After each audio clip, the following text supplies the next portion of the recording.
तुम्हारा अन्नदाता, पग पग पर है संग तुम्हारे अन्नदाता। लहू किसानों का बन के पसीना सींचता है धरती का सीना। मेहनत का तेरी हक दिलवाने, नई तकनीक नई खोज बताने। पशुधन को गुणवान बनाना, पौध सुरक्षा को सिखलाना, खेती के सब गुर समझाने, भारत का सरताज बनाने।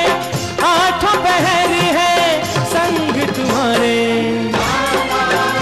अन्नदाता, अन्नदाता। नमस्कार, मैं हूं नुपुर चारोली जैन। आप सभी दर्शकों का अन्नदाता कार्यक्रम में स्वागत करती हूं। हर रोज की तरह कार्यक्रम में लेकर आई हूं खेती बाड़ी से जुड़ी हुई बहुत सारी लाभकारी जानकारियां। तो चलिए सबसे पहले देखते हैं क्या है विशेष आज के कार्यक्रम में। धान की फसल में समेकित नाशीजीव प्रबंधन,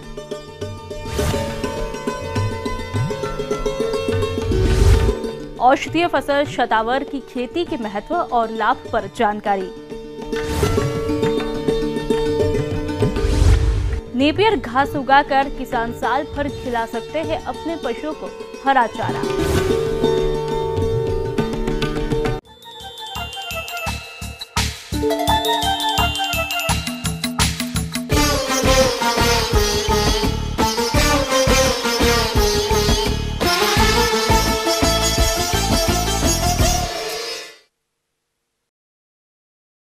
किसान भाइयों, कल की कड़ी को आगे बढ़ाते हुए आज हम आपको धान की फसल में लगने वाले हानिकारक कीटों और उनसे होने वाले नुकसान के बारे में बताएंगे, क्योंकि इन हानिकारक कीटों के द्वारा हमारी धान की फसल को कटाई से पहले 25 से 30% तक, कटाई के बाद 10% तक क्षति होती है, जिसके फलस्वरूप आपको काफी नुकसान उठाना पड़ता है। तो इस नुकसान से बचने के लिए धान की फसल में कैसे करें कीटों का नियंत्रण, देखिए कार्यक्रम की इस खास पेशकश में।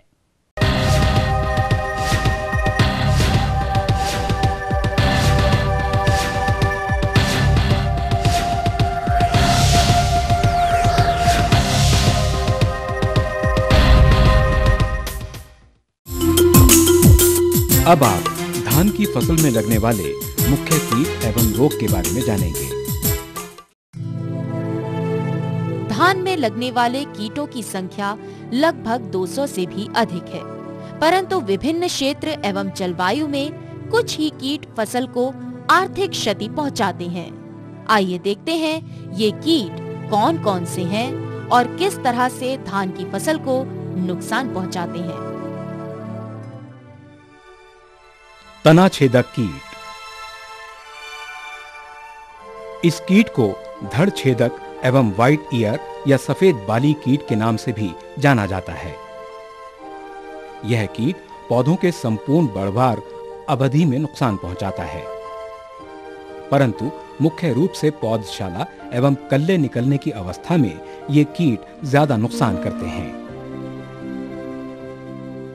मादा कीट गहरे भूरे रंग की, आगे के पंख पीलापन लिए हुए, जिस पर काले काले गोल गोल धब्बे पाए जाते हैं। इस कीट के जीवन चक्र में 4 अवस्थाएं जैसे अंडे, इल्ली, प्यूपा एवं पतंगा अवस्था होती है। एक मादा कीट तकरीबन 100 से 200 अंडे पत्ते के ऊपरी भाग पर गुच्छे में देती है और ऐसे अंडों के हर एक गुच्छे में 50 से 80 अंडे होते हैं। ये अंडे मादा कीड़े के बालों के गुच्छे के पीले भूरे बालों से ढके रहते हैं। ये अंडे 5 से 9 दिन में फूटते हैं। तत्पश्चात गिडार पत्तियों से नीचे आते हैं तथा तने के निचले भाग में सुराख बनाकर अंदर घुस जाते हैं और अंदर के भाग को खाते रहते हैं, जिससे मध्य सिरा सूख जाता है और पौधा बाली धारण करने के योग्य नहीं रह जाता। ऐसे पौधों को हम मृत शिरा या डेड हर्ट कहते हैं। ऐसे तनों को खींचने पर तना आसानी से बाहर आ जाता है। यदि ग्रसित तने को चीर कर देखें तो अंदर इल्लियां दिखाई पड़ती हैं। यह कीट लगभग 40 दिनों तक इल्ली अवस्था में रहकर फसल को नुकसान पहुंचाता है। धान में बाली बनते समय पुनः इल्ली तने के मध्य भाग के पास छिद्र कर देती है और अंदर के भाग को खाती रहती है, जिससे निकलने वाली बाली सफेद हो जाती है, जिसे हम सफेद बाली कहते हैं। इस बाली के सभी दाने खोखले होते हैं और दाने नहीं बनते हैं। पत्ती लपेटक कीट या पत्ती मोड़क कीट।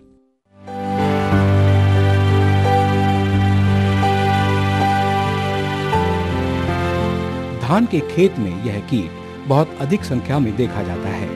इस कीट से ग्रसित फसल को दूर से देखने पर फसल सफेद चूने से पुताई किया हुआ सा दिखाई पड़े तो स्पष्ट होता है कि खेत में पत्ती लपेटक कीट का प्रकोप हुआ है। इसके वयस्क मादा पतंगा पीले हरे से भूरे रंग तथा पंखों पर एक धारी बनी हुई दिखाई देती है। यह कीट पत्तियों पर एक एक करके तकरीबन 300 अंडे देती है। अंडे हल्के पीले रंग के होते हैं। 4 से 7 दिन में निकले अंडे से सूड़ी पत्ती के दोनों किनारों को पकड़कर मोड़ देती है और अंदर रहकर पत्तियों के हरितमा को खाती रहती है, जिसके कारण पत्तियां सफेद झिल्लीदार मुड़ी हुई हालत में ही सूख जाती हैं।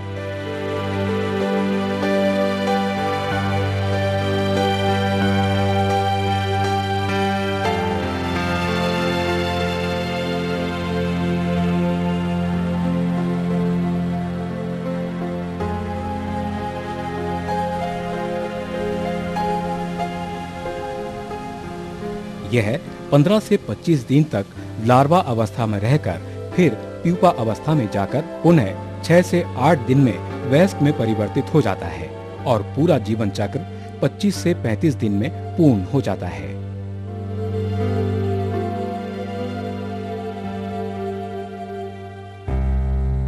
भूरा फुदका कीट एवं सफेद फुदका।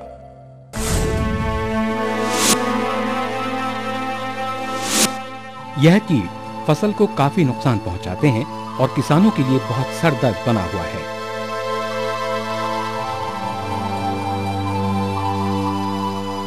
यह कीट भूरे एवं सफेद रंग का होता है। यह दोनों धान के लिए सबसे हानिकारक कीट बन गए हैं। यह कीट तने से चिपककर जल सतह से ऊपर एवं निचले कल्ले पर समूह बनाकर रहते हैं। धान की पुष्पण अवस्था से पहले यह कीट वयस्क में परिवर्तित होकर फसल को नुकसान पहुंचाता है। यह पौधे के कल्ले से रस चूसता है, जिसकी वजह से कल्ले पीले होकर गुच्छे में सूखने लगते हैं। इसे हॉपर बर्न कहा जाता है। इनके प्रकोप से पूरा धान का पौधा सूख जाता है। वैसे तो इनका प्रकोप कभी भी हो सकता है, लेकिन अगस्त सितंबर में सफेद पीठ वाले फुदके तथा सितंबर से अक्टूबर में भूरे फुदके की संख्या बढ़ जाती है। इनकी मादा कीट लगभग 750 अंडे दे सकती है, जिसका जीवन चक्र 15 से 20 दिन का होता है। धान का गंधी बग कीट।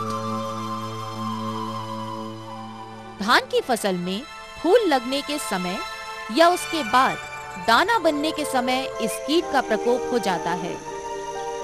इसकी वयस्क हल्की पीलापन लिए होती है। इनका जीवन चक्र 15 से 20 दिन का होता है। शिशु और प्रौढ़ दोनों ही धान की फसल को नुकसान पहुंचाते हैं। इसकी मादा कीट पीले हरे रंग की होती है। मादा कीट पत्तियों के मध्य सिरा के पास पुष्पण से लेकर बीज बनने की अवस्था तक की फसल के ऊपर दिखाई पड़ती है तथा बालियों पर लगे दानों को दुग्धा अवस्था में अंदर के भाग से रस चूसकर खोखला कर सुखा देती हैं, जिसके कारण पैदावार में बहुत कमी हो जाती है। जिस खेत में इस कीट का प्रकोप होता है, उस खेत से एक विशेष प्रकार की दुर्गंध आती है, जिससे पता चलता है कि गंधी बग कीट का प्रकोप हुआ है। केशवर्म। वयस्क कीट सफेद पंख वाला छोटे कद का पतंगा होता है तथा इल्ली एवं सुड़िया हल्की रंग की होती है। इसका रंग नारंगी होता है। इल्लियां एवं सुड़ियां पत्ती को कागज की तरह बाहरी परत को छोड़कर पत्ती के उत्तक के हिस्से को कुतरकर अलग कर देती हैं। पत्ती के नुकसान के लक्षण के तौर पर सीढ़ी की तरह घिरे हुए हरे पदार्थ की इकहरी एक सी लाइनें नजर आती हैं। ये इल्लियां एवं सुड़ियां अपने आप को पत्तियों के आगे के कटे हुए सिरों एवं नोकों के अंदर लपेट लेती हैं। सैनिक कीट। इस कीट की सुंडी हानिकारक होती है, जो हरे गुलाबी रंग की होती है। पौधों की पत्तियों को पूरी तरह खा जाती है।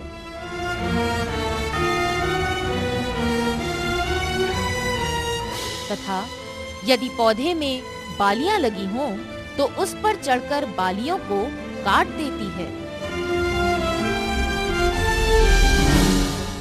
इसकी सुंडियां कल्लों में या पौधों की जड़ों के पास दिन में छिपी रहती हैं, तथा रात्रि के समय निकलकर पौधे के विभिन्न भागों को काटती हैं। अक्सर ये कीट बहुत अधिक संख्या में खेत में आते हैं और बहुत अधिक नुकसान पहुंचा देते हैं।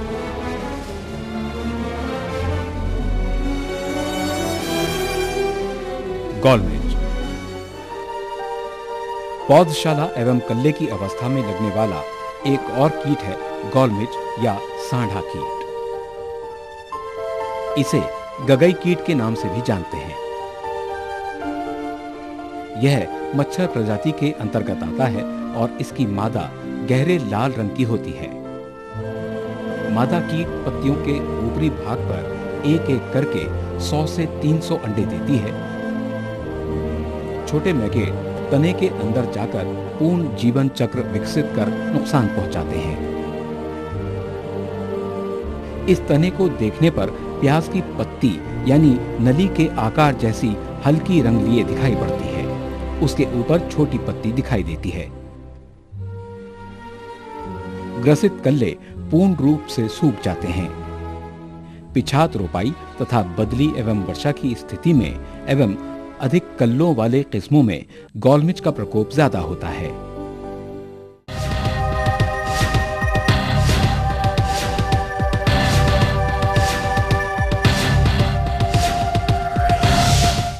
ये थी कुछ उपयोगी जानकारियां। अब लेते हैं एक छोटा सा ब्रेक, जल्द लौटेंगे और कार्यक्रम में आगे है महत्वपूर्ण जानकारियां। बने रहिए हमारे साथ।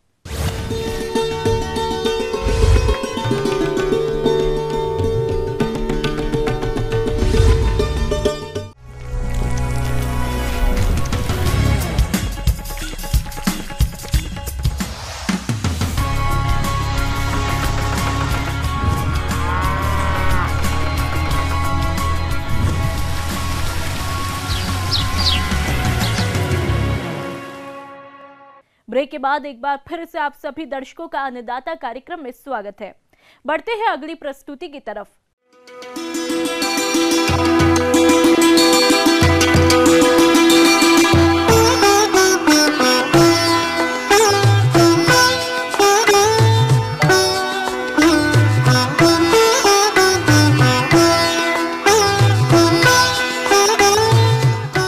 शतावर एक औषधीय गुणों से भरपूर पौधा है, जिसकी जड़ बहुत उपयोगी होती है। इसका प्रयोग विभिन्न प्रकार की बीमारियों के निदान के लिए किया जाता है। शतावर की जड़ उपयोगी होने के कारण इसकी कीमत किसानों को अच्छी मिलती है। किसान भाइयों, अब आप यही सोच रहे होंगे कि इसकी खेती कैसे होती है, तो इस विषय पर जानकारी दे रहे हैं कृषि महाविद्यालय वाराणसी के एसोसिएट प्रोफेसर संतोष सिंह। किसान भाइयों, आइए पहले शतावर के उपयोग के बारे में जान लें। तो शतावर का प्रयोग भूख न लगने, पाचन सुधारने, मानसिक तनाव में राहत और दुधारू पशुओं में दुग्ध बढ़ाने के लिए किया जाता है। शतावर के जड़ों के ऊपरी छिलके को हटाने पर सफेद दूधिया गद्देदार जड़ प्राप्त होता है, जिसको सुखाने के बाद पीसकर शतावर का चूर्ण बनाया जाता है। इसका 2 से 3 ग्राम चूर्ण प्रतिदिन गर्म दूध के साथ सेवन करने से गैस की परेशानी नहीं होती है। इसके अतिरिक्त यह अन्य बहुत सी बीमारियों के निदान में उपयोगी है।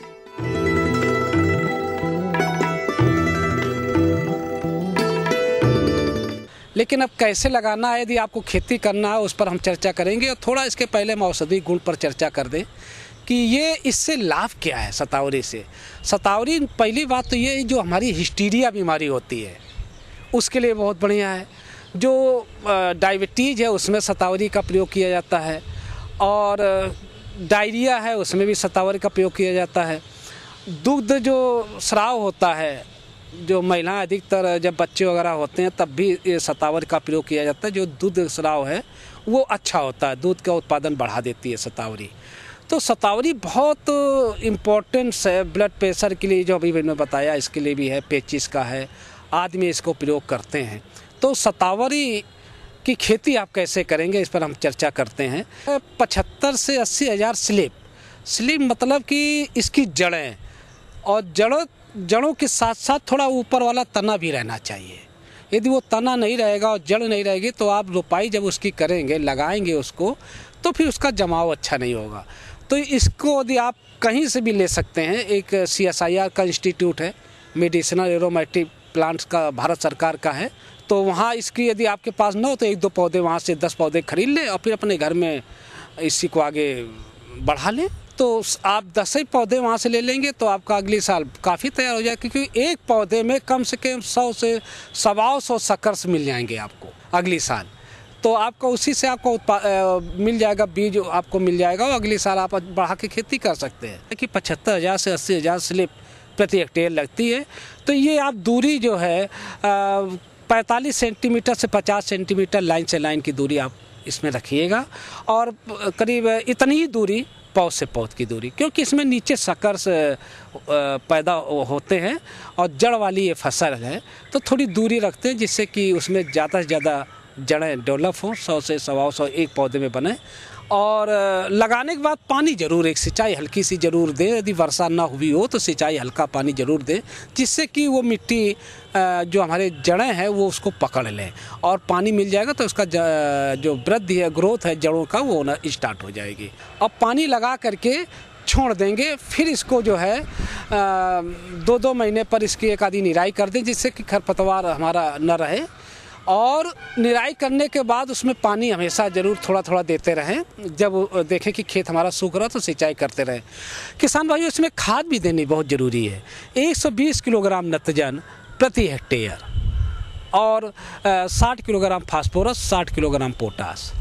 फास्फोरस बहुत ज़रूरी है, क्योंकि जड़ वाली फसल है। जड़ यदि फास्फोरस नहीं देगी तो जड़ की वृद्धि अच्छी नहीं होगी, तो फास्फोरस भी देना ज़रूरी है। लेकिन जो नत्रजन हमने कहा था अभी 120 किलोग्राम, उसमें आधी मात्रा आप जो है रोपाई के समय ही दे देंगे, और शेष मात्रा जो आपकी 60 किलोग्राम बची, उसमें 20 किलोग्राम नत्रजन आप 3 महीने बाद दे देंगे, रोपाई के 3 महीने बाद 20 किलो। और जो 40 किलोग्राम नत्रजन आपकी बची है, वो जब 1 साल का पौधा हो जाए तब आप शेष 40 किलोग्राम नत्रजन 12 महीने बाद उसको आप दे देंगे। आगे और भी है कुछ रोचक जानकारियां, पर यहाँ पर रुकेंगे एक और ब्रेक के लिए। जल्द हाजिर होते हैं।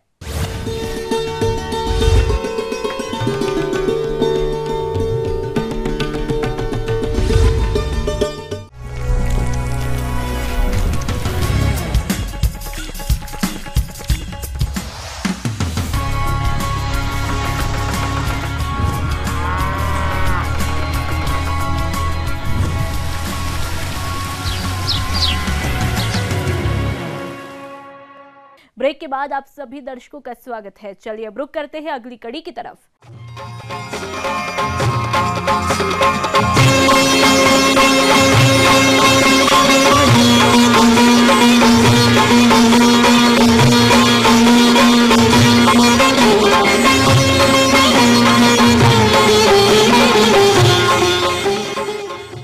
दुधारू पशु का पालन किसानों का शौक ही नहीं, अतिरिक्त आय का जरिया भी है। लेकिन इनके पालन में एक बड़ी समस्या आती है हरे चारे की, क्योंकि जिन क्षेत्रों में वर्षा कम होती है वहां हरा चारा पूरे वर्ष नहीं मिल पाता। ऐसे क्षेत्रों के किसानों के लिए जरूरी हो जाता है कि पशुओं के आहार हेतु कम पानी में उगने वाली चारे की फसल उगाए, जिसमें नेपियर घास एक अच्छा विकल्प है, जो किसान कम पानी में आसानी से उगाकर वर्ष भर पशुओं के लिए हरे चारे की व्यवस्था कर सकते हैं। तो किस प्रकार से करें नेपियर घास की खेती, इस बारे में जानकारी दे रहे हैं पशु विशेषज्ञ LN वर्मा। पशुपालक आमतौर पर बाजरा, ज्वार, मक्का की फसल उगाते हैं पशुओं के चारे के लिए। लेकिन अगर पशुपालक भाई नेपियर बाजरा उगाए तो उसके लिए उपयुक्त समय जुलाई से लेकर अक्टूबर माह तक का सही है। नेपियर बाजरा की बुआई के लिए पशुपालक भाई खेत की 2-3 गहरी जुताई करे। जुताई करने के बाद में बारिश आए उससे पहले जो गोबर का खाद होता है वो सड़ा हुआ डाले। उसके बाद खेत की जुताई करे और जैसे ही बारिश आए, बारिश आने के बाद में नेपियर बाजरा की स्लिप लगाए। नेपियर बाजरा की प्रजातियां मुख्य रूप से CO1 है, CO2, CO3 और CO4 है। जो CO4 प्रजाति है वो इन तीनों प्रजातियों से काफ़ी ज़्यादा उत्पादन मिलता है, तो पशुपालक भाई CO4 वैरायटी को अपने खेत पर लगाए। CO4 वैरायटी कृषि विज्ञान केंद्र पर भी मिल जाती है और जहाँ भी रिसर्च सेंटर है वहाँ पर भी मिल जाती है। नेपियर बाजरा की स्लिप, ये जो आप देख रहे हैं ये इसकी नेपियर बाजरा की स्लिप है। इसमें जो पौधा होता है नेपियर बाजरा का, 6 महीने पुराना पौधे की स्लिप को आप सीधा आधा ज़मीन के अंदर लगा दे और आधा जो ये गांठ है इसको आप ऊपर रखें तो 7 से 8 दिन बाद इसमें फुटान हो जाती है और पौधा बिल्कुल तैयार हो जाता है। अगर पुरानी जड़ काम में ले तो पुरानी जड़ कम से कम 1 साल पुरानी हो। किसान भाइयों, नेपियर घास के प्रति हेक्टेयर क्षेत्रफल में खेती के लिए आपको 40,000 जड़ों की आवश्यकता पड़ती है, जिनको हमारे किसान भाई लाइन से लाइन 70 सेंटीमीटर और पौधे से पौधे 30 सेंटीमीटर की दूरी पर लगाते हैं और उसको खेत में आधा दबा दिया जाता है, आधी जड़ को, और आधी को ऊपर रखा हुआ जाता है। नवंबर से जनवरी तक तापमान जैसे ही 15 डिग्री के नीचे कम होता है, नेपियर बाजरा की वृद्धि दर रुक जाती है। इस समय 20 दिन या 25 दिन के अंतराल से 2-3 सिंचाई कर देनी चाहिए और फरवरी से वापस नेपियर बाजरा से उत्पादन ले सकते हैं। नेपियर बाजरा पूरे 12 महीने हरा रहता है। पहली बार जब पौधा लगाते हैं तो 75 दिन या 2.5 महीने बाद उसकी पहली कटिंग करते हैं। दूसरी कटिंग पहली कटिंग के 1.5 महीने बाद या 45 दिन बाद करते हैं। इस प्रकार 12 महीने में पशुपालक 4 से 5 कटिंग नेपियर बाजरा की ले लेते हैं।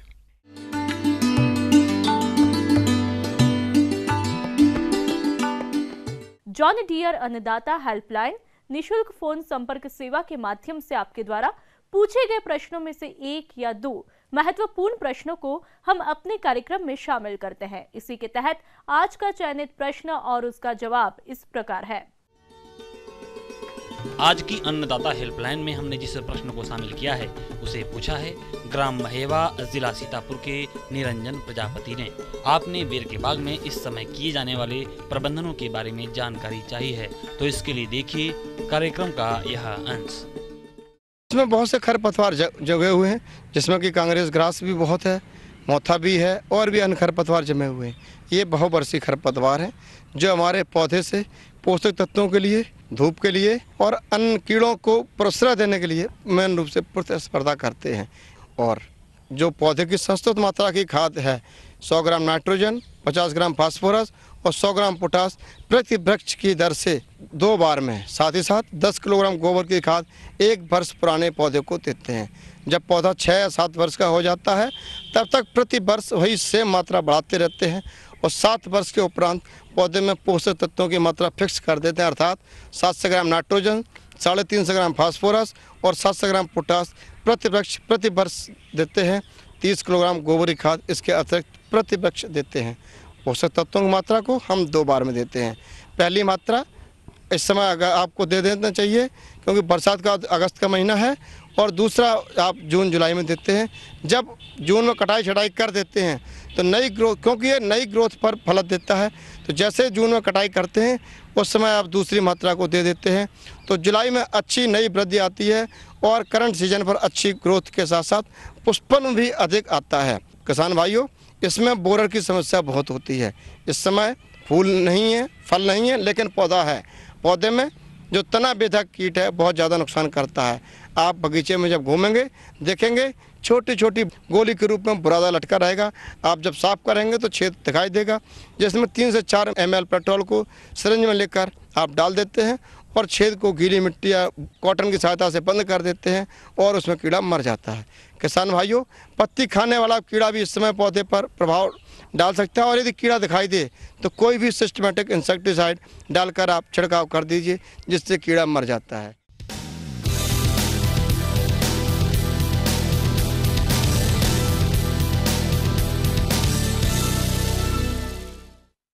राज्य की विभिन्न मंडियों में कृषि उत्पादों के चढ़ते उतरते बाजार भाव की संक्षिप्त जानकारी इस प्रकार है।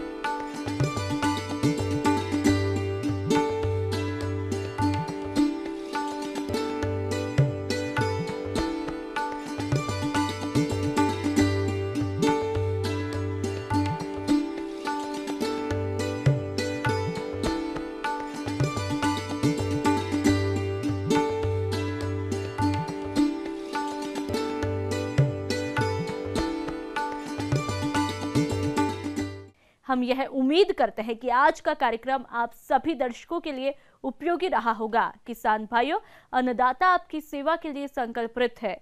कृषि संबंधित समस्या और सुझावों के लिए आप हमें इस पते पर संपर्क कर सकते हैं। प्रोड्यूसर अन्नदाता, ETV Uttar Pradesh Uttarakhand, Ramoji film city Hyderabad 501512।